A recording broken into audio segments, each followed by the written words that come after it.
Hei, tervetuloa Viihdeproiden uudelle videolle. Tänään minä ja Rotta testaan vaniljajäätelöä wasabin. Joo, tänään oli viisi kirpeitä ja tänään on wasabia jäätelöä. En tiedä Onko hyvä kombinaatio. Tää on ihkalla hyvä. Mä tykkään ihan wasabista susin kanssa, mutta sä et tykkää. Saa ihan vähän wasabia. Jos näette mun. Onko sä syö ekalla? Syö aikaa. Onko sulla yhtään semmoista? Se on tuolla alla. Aha, tuolla. No, mulla on tuolla.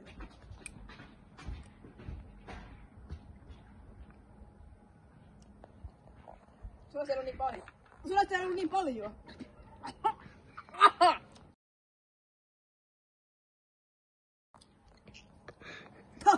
Kyllä on paha maku.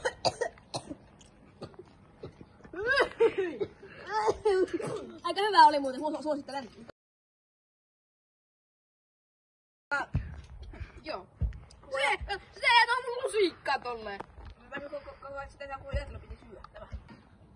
Paikassa aika hyvä. No niin testata. Se on vähän potkua aamupalaksi. Jos on vähän jälkiruokaa, äiti ei aina sanoo, että tarvii vähän potkua päivää, niin piristyy. Kouluaamupala on täydellinen jälkiruoka kouluaamupala.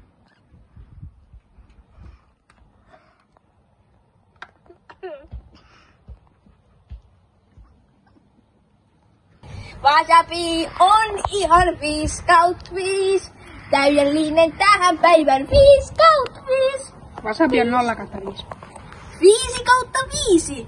Kyllä tiedätte, hei. Kyllä tiedätte, hei. Kyllä tiedätte. 5/5.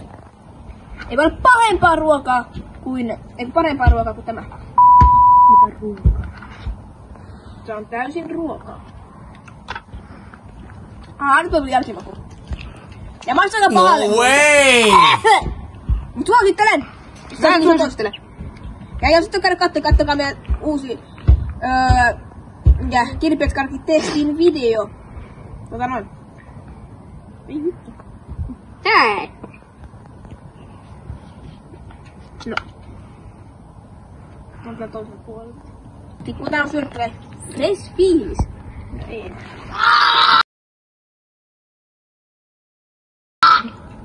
Vai sitten ei. Fresh fiilis. Okei, bear out. Ei takas. Ei. Mä oon loppuun. Tui. Tää on hyvä! Sitten loppuu. Ja tuu syömään. Haluatko kuvaa sieltä loppuu? Tää on hyvä.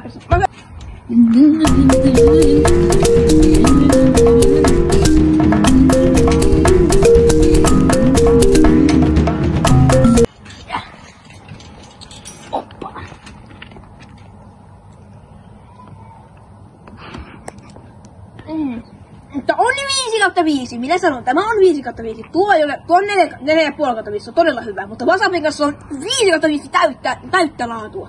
En musta annos.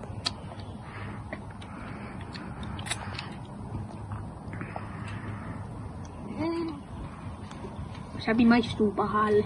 Broidit suosittelee. Ei suosittele. Broidit suosittelee ihan kunnolla. Viime tuotetta kai suositeltu. Tätä suosittelen. Tuo on ihan. Tuota broidit ei suosittele. Tätä suosittele. Ei broidit suosittele tyhjää mutia. Kyllä täysi pitää olla. Ei tämmönen katsokaa, että mä oon tyhjä. Ja mä olen melkein tyhjä, niin ei sitä suositella. Mutta tommonen täys wasabin kanssa, niin sitä suositellaan. Wasabia ei suositella. Ei hyvä. Wasabi on paras täytä, mitä maan päältä saa. Eli tietenkin